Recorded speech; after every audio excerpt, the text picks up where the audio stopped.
de lo que he estado investigando esta última semana. Y básicamente era porque dentro de la empresa trabajamos con esta herramienta. Y justamente hablando de empresas, todo esto va a estar enfocado un poco a lo que es empresarial, ¿no? Soluciones empresariales. Y ahí vamos a ver un poco la diferencia entre hablar de teams, de grupos de trabajo, de una empresa y de un desarrollador individual, ¿no? Como nosotros creo la mayoría somos, pero también pertenecemos a una empresa y que son diferentes tipos o formas de trabajo y herramientas que debemos elegir o soluciones en general. Entonces, voy a hablar sobre soluciones DevOps bajo Red 8, que significa básicamente Red Hat Enterprise Linux, la versión 8, que es la última. Hasta aquí un comentario, algo que se han escuchado, más seguro que han escuchado sobre Red Hat. Y vamos a ver. Bueno, entonces como primer punto, vamos a hablar un poco sobre la introducción de Linux. Introducción de Red Hat. Luego vamos a ver sus soluciones.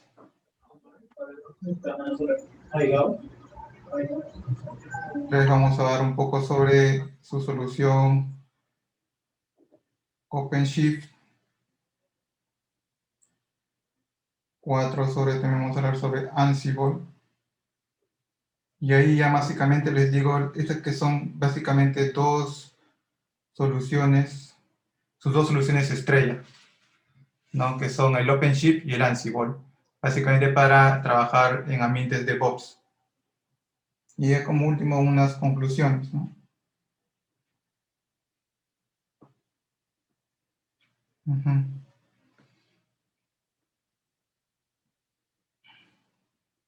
Ya.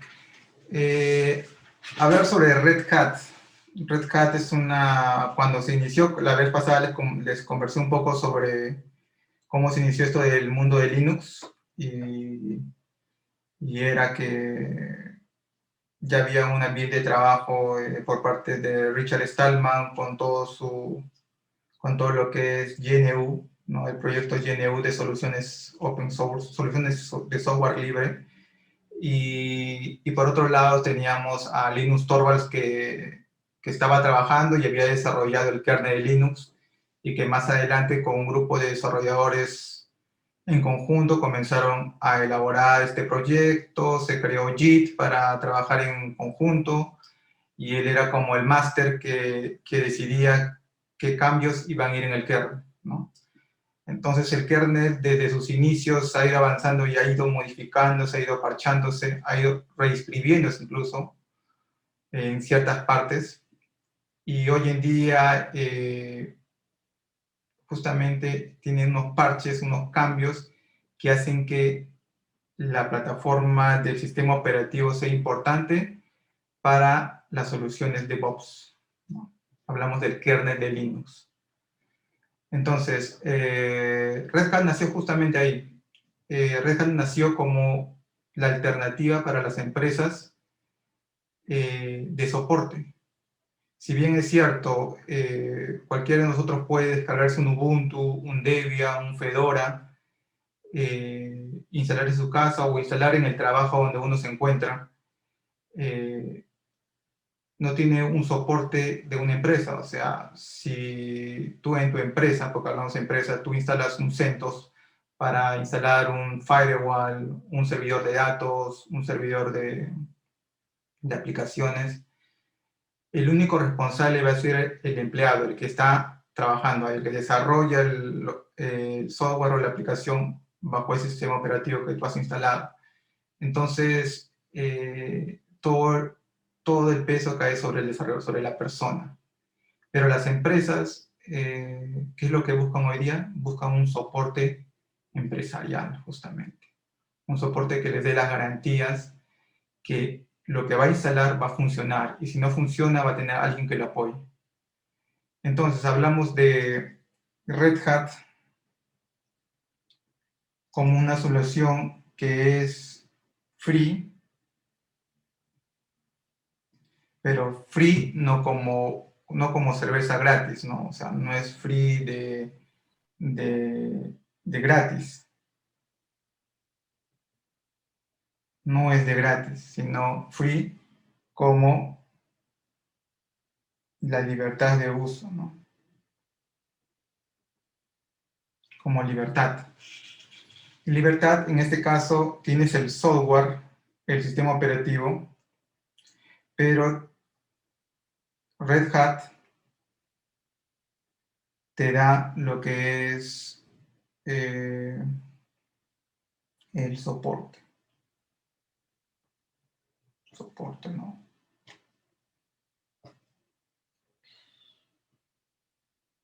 El soporte, esa es la gran diferencia que te da Red Hat, ¿no? Red Hat, entonces tú te acercas a una empresa, estás trabajando para la empresa y la empresa va a elegir Red Hat si es una empresa seria, si es una empresa que tiene años y quiere un soporte estable, ¿no? Y claro que va a tener su operador, pero este operador va a estar soportado por la empresa Red Hat, ¿no? Y hoy día en todo el nivel mundial, en cada país tenemos el soporte de Red Hat, ¿no? Como una filiales tenemos. Entonces hablamos de Red Hat Enterprise Linux, que es el software libre más el soporte, es lo agregado, el valor agregado que le dan. Y bueno, siguiendo un poco con la historia, entonces ahí comenzó Red Hat. Red Hat comenzó como una empresa líder dentro de los ambientes de soluciones empresariales. De ahí seguro ustedes habrán escuchado también de SUSE, SUSE Linux Enterprise, que también a la par era la competencia. Y en esos años, habla por los años 2000, eh, había esa lucha de empresas, ¿no? Y hoy en día también es así, o sea, empresas grandes miran pequeños proyectos o para ser líder dentro de un campo, absorben a otras empresas. Y es así como ha sucedido durante todo el tiempo. Entonces, ¿qué ha pasado? Que muchas empresas hoy en día que eran líderes en su campo ya se van uniéndose a otras, ¿no? A unas más poderosas que tienen poder adquisitivo de comprar. Es así como hoy en día, hace muchos años ya SUSE fue comprado por Microsoft y creo que ya tenemos ya Forbes nada más de SUSE, aunque no estoy 100% seguro. Pero lo cierto es que hace un año Red Hat, la empresa líder de Linux, fue absorbida y fue comprada por la empresa de hoy en día, que era uno de los más conocidos. Hablamos de IBM. IBM es la empresa de mayor trayectoria desde los inicios del PC. Si ustedes recuerdan ahí las películas por ejemplo, de cuando era IBM contra Microsoft, ¿no? O IBM contra Apple, ¿no? Que era le decían algo así como la empresa azul, ¿no? Algo así. Entonces, la compra de Red Hat por parte de IBM hace que ya se formen ciertos grupos, son dos pequeños bandos dentro de una tecnología que hace muchos años parecía que no iba a ser el futuro, se habló de los años 2000, que era la tecnología o la infraestructura en el cloud, en la nube. Entonces, cuando hablamos de nube en esos años, hablamos de la nube de almacenamiento de archivos, pero hoy en día ya hablamos de nube como infraestructuras, ¿no? Lo que hemos escuchado del PaaS, el SaaS, etcétera. Y entonces, eh, hablamos de las soluciones DevOps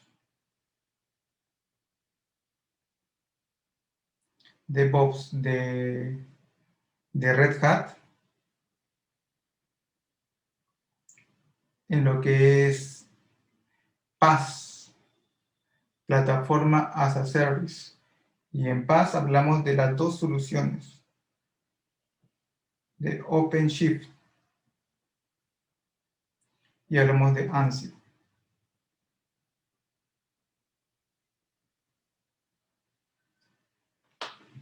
Ya, y para hablar de estas dos soluciones empresariales, y ahora subrayo que son empresariales porque estas soluciones van dirigidos a empresas que tienen muchísima infraestructura.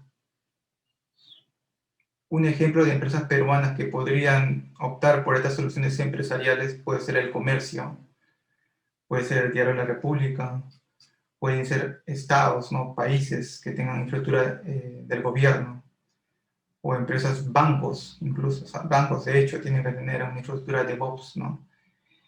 Y, y hablamos un poco ahora de OpenShift.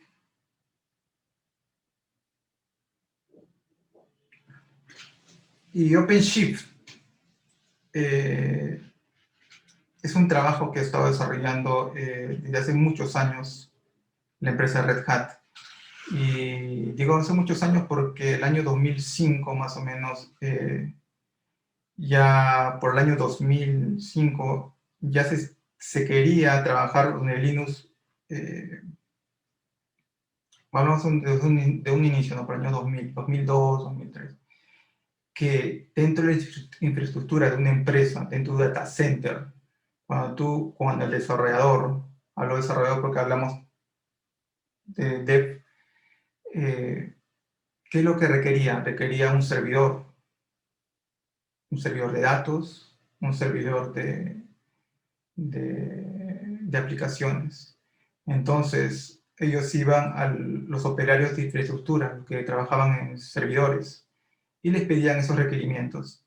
Y ellos, ¿qué pedían? Les daban una lista y apuntaban ahí, ¿no? Quiero un servidor de 2 núcleos, 4 núcleos, disco duro de 50 gigas, memoria de 5, 10, 20 gigas, y así se entregaba la infraestructura, ¿no? Y muchas veces era, como le llaman ahora, infraestructura de fierro, ¿no? Como tenías que comprar las máquinas e instalarlos.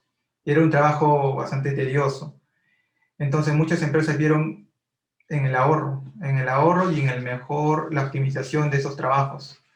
Es ahí que se trabajó sobre el kernel de Linux, metiéndole parches, ¿no?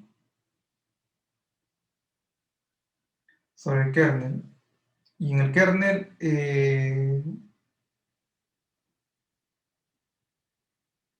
hablamos de LXC.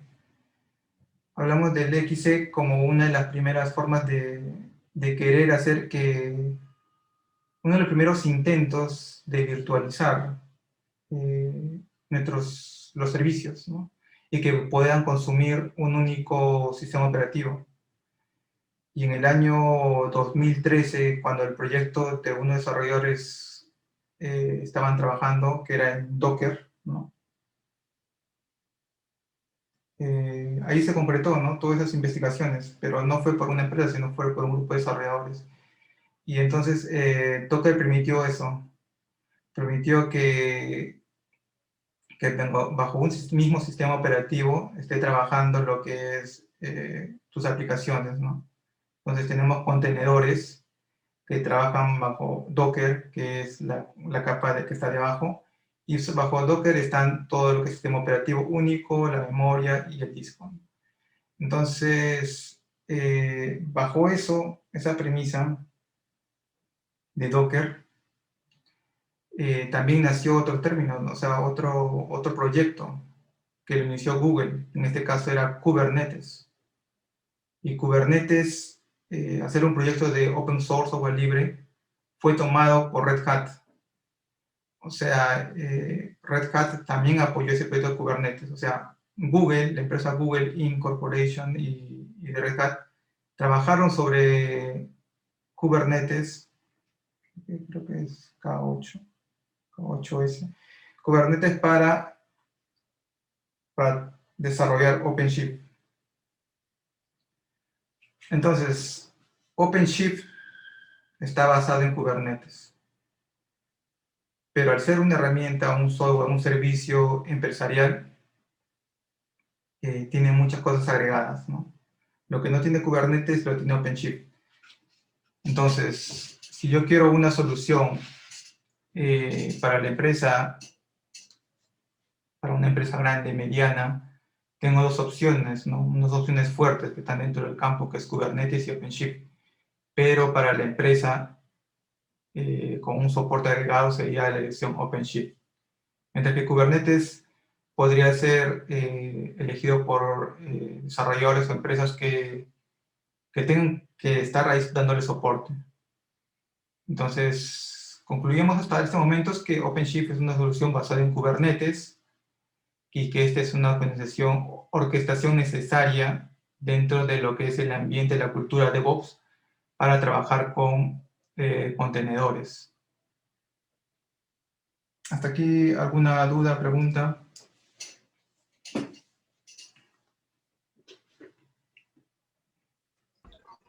No. ¿Por qué se considera Red Hat como un PaaS? Ya. Red Hat en sí no se considera un PaaS, ¿no? Lo que es Red Hat es sus servicios. Yo estoy indicando que dentro de lo que brinda Red Hat tiene servicios PaaS. Y sus servicios PaaS son OpenShift y Ansible. Esos son sus servicios PaaS. Red Hat es la empresa, Red Hat Enterprise Linux es el sistema operativo. Y tiene otros servicios que también como son SaaS, ¿no? Red Hat, así que tiene múltiples servicios que luego lo vamos a ver en la página. Si nos dirigimos a la página de Red Hat, nos suscribimos porque es gratuito la suscripción para testeo, para pruebas. Ahí nos da a elegir qué soluciones queremos obtener, ¿no? Qué soluciones queremos testear. Y podemos elegir ahí OpenShift, bajarnos el OpenShift. Incluso hay un OpenShift minificado, Minishift, para que tú puedas testear en tu máquina, ¿no? Ya que OpenShift, al ser una solución que es empresarial, debes tener toda una infraestructura, porque tienes que instalar un máster y varios nodos. Entonces eso se requiere de varios equipos o se requiere de un buen hardware virtualizado, ¿no? Entonces, por eso es que se puede probar, pero en tu máquina, pero a modo de testeo, a modo de desarrollo, no a modo de empresarial.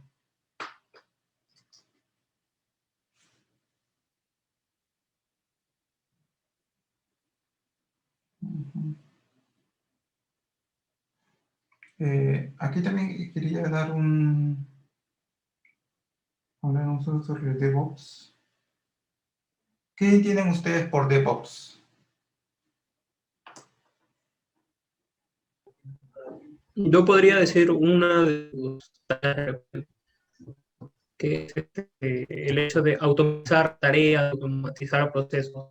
Creo que es una de las cosas que se encarga un DevOps. Claro, así se ve. Entonces hablamos de que hay unos operarios, ¿no? Operarios DevOps, que se llaman los operarios. Pero sí, o DevOps es básicamente todo un estilo, una forma de trabajo, ¿no? Una cultura, una filosofía que uno se da cuenta cuando está en un equipo de DevOps, ¿no? Porque cuando uno vive la experiencia es que el área de desarrollo como el área de infraestructura tienen los mismos conocimientos, ¿no? Desde el inicio, desde que es lo que es el código, ¿no? El código, desde el código hasta desplegarlo en la nube.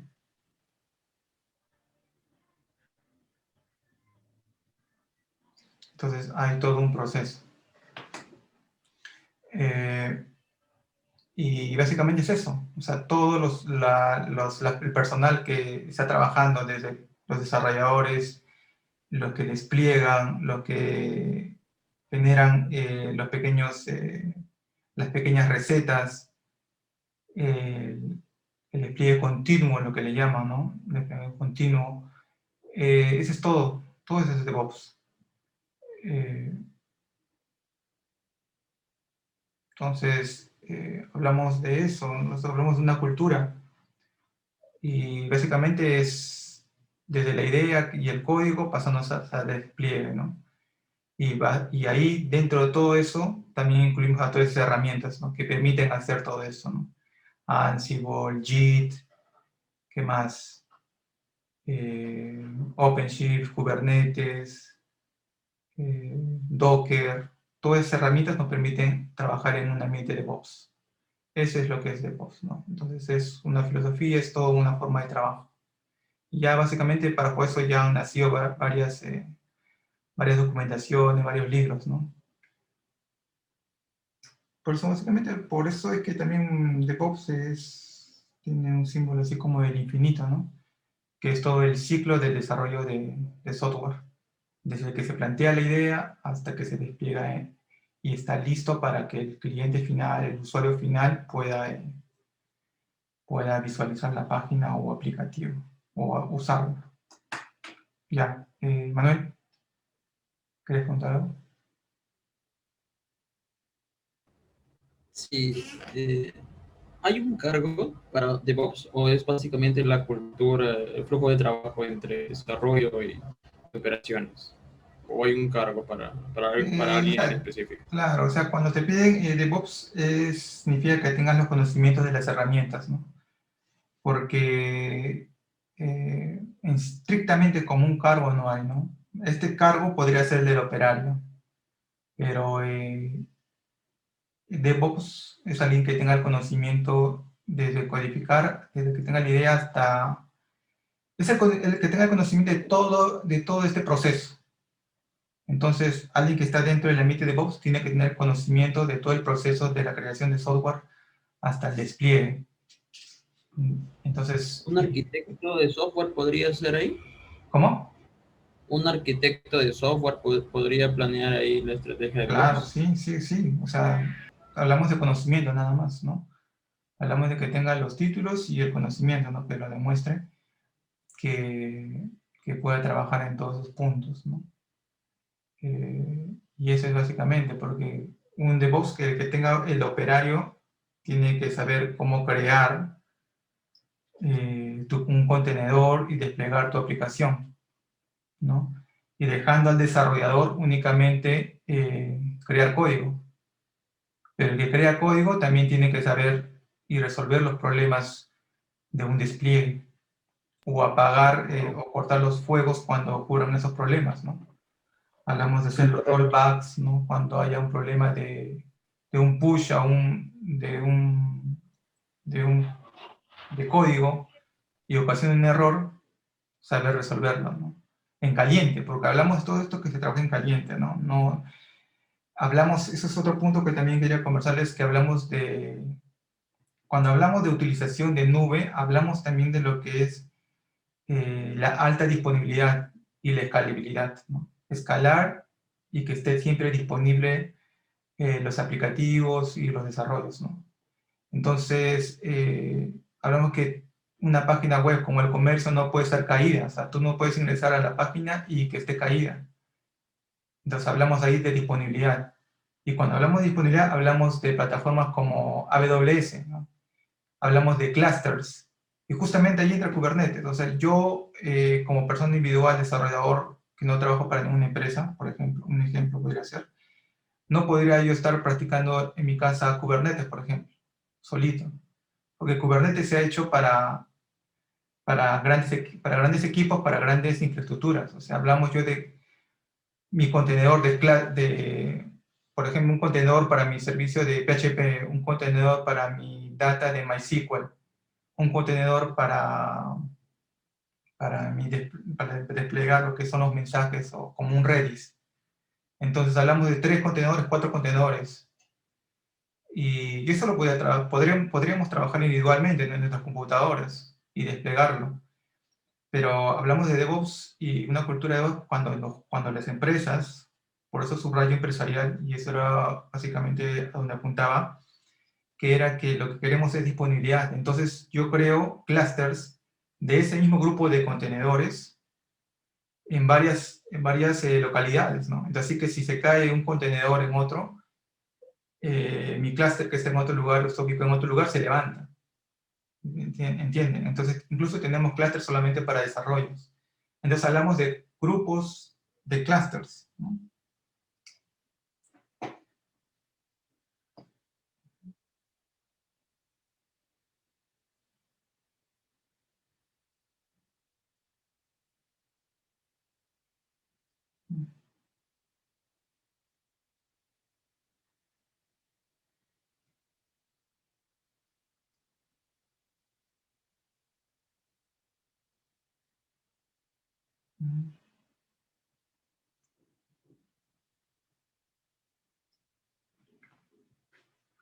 Creo que está un poco lento esto, pero... Entonces,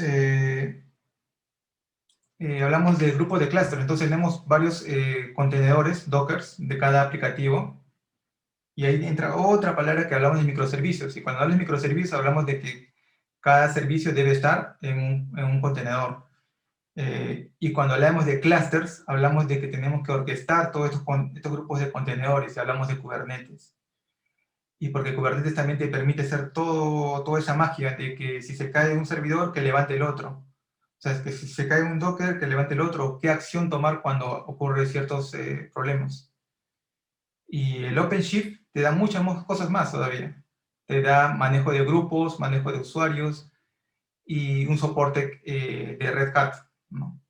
Pues hablamos así, varias aplicaciones o soluciones empresariales, ¿no? Basados en open source, y que estas empresas han consumido soluciones open source, han apoyado, incluso apoyan, y creo que dentro de un mes va a haber el KubeCon, que es un evento global de Kubernetes, ¿no? Entonces, hablamos de estas soluciones como les indica. No se muestra en pantalla lo que he escrito, pero tampoco lag. ¿Alguna otra pregunta? Para seguir, creo que me falta un poco de hablar de Ansible. De que se apaga.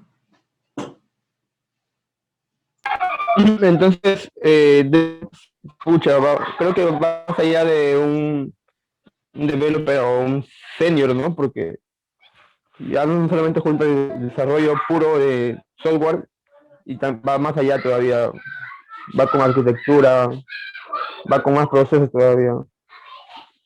Para llegar a ese nivel, supongo que nunca he visto, o tal vez nunca se me ha ocurrido que las empresas buscan así un DevOps. O sea, ¿cómo se le podría decir a una persona así? ¿Senior? Con todas esas características.